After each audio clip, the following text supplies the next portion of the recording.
We're continuing our Here's the Deal, and because we're talking telecom complaints, we're bringing in Steve Anderson of OpenMedia. He's joining us from our downtown studio. Thanks for being here, Steve. Can you hear me? I don't think... Yeah? Thanks for having me. Oh, good. He's there. Whew! You weren't answering. I was afraid you weren't there.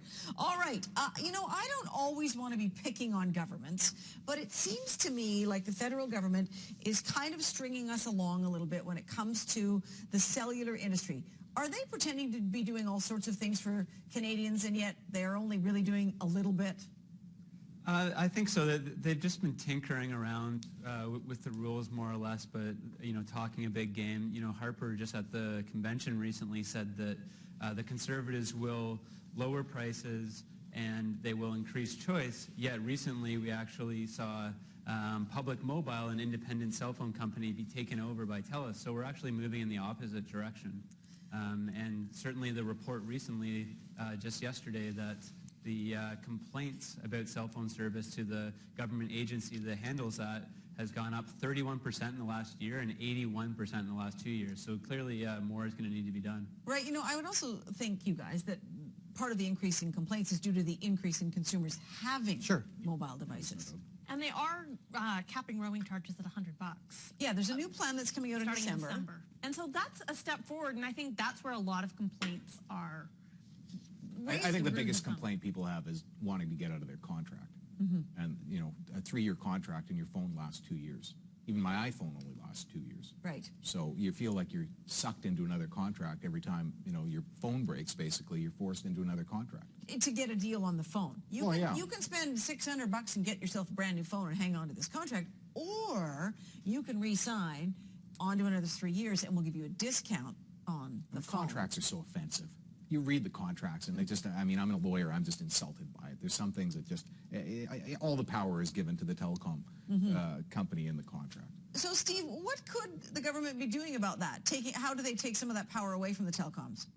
Yeah, well, the biggest problem is actually that over 90% of the market is controlled by just 3 companies. So of course they're going to engage in disrespectful customer service, price gouging. So that's kind of the source of the problem. And what the government needs to do is just enable independent, affordable operators to reach Canadians.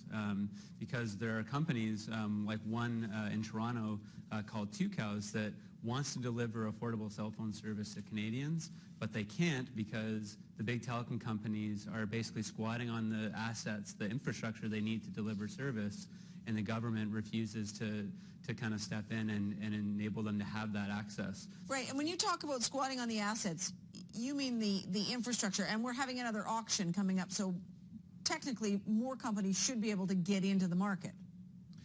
They should be able to, but part of the problem is that much of the digital infrastructure that is needed to reach customers was basically handed over in the 80s to basically 3 companies.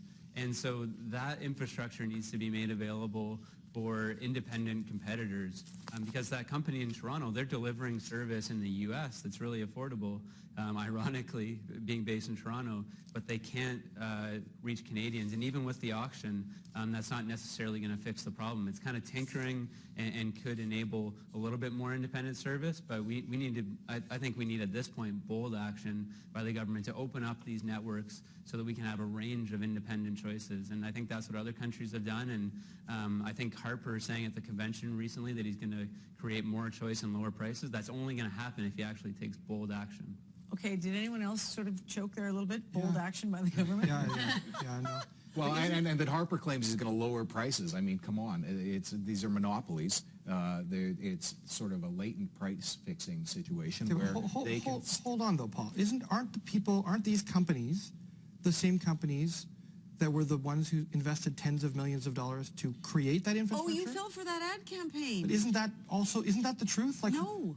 What, so we paid for that ad infrastructure? Yes. Much of it was handed over for free. That was a whole ad campaign. Really? Yes, by the 3 giant telecoms about... It's amazing. Steve, how many months ago was that? That was in the summer. Yeah, it was a few months ago. I remember that.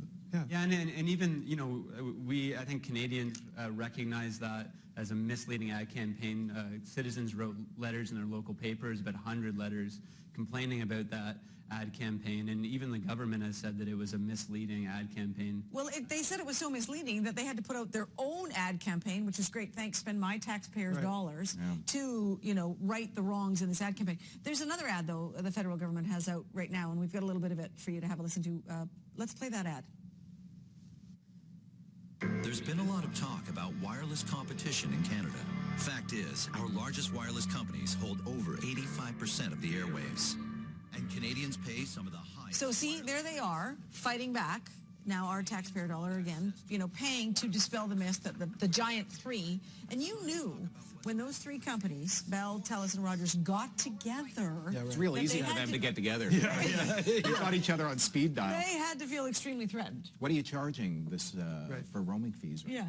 They had to what feel is that package? Really? I was on the phone, 2 weeks ago, I think, with Rogers, with whom I've been with forever. And I have to say to Rogers, when you threaten, when you push, when you're a business customer, when you spend a lot of money, you do ultimately get what you want. But you can, you just give them the thumbs. You often have to go through that. You have to go through all that anxiety. Well, but think of how many customers don't. Oh, I know. I'm on the phone. My wife wants to get a new phone. I want to give my phone to my mother. She's on a different network.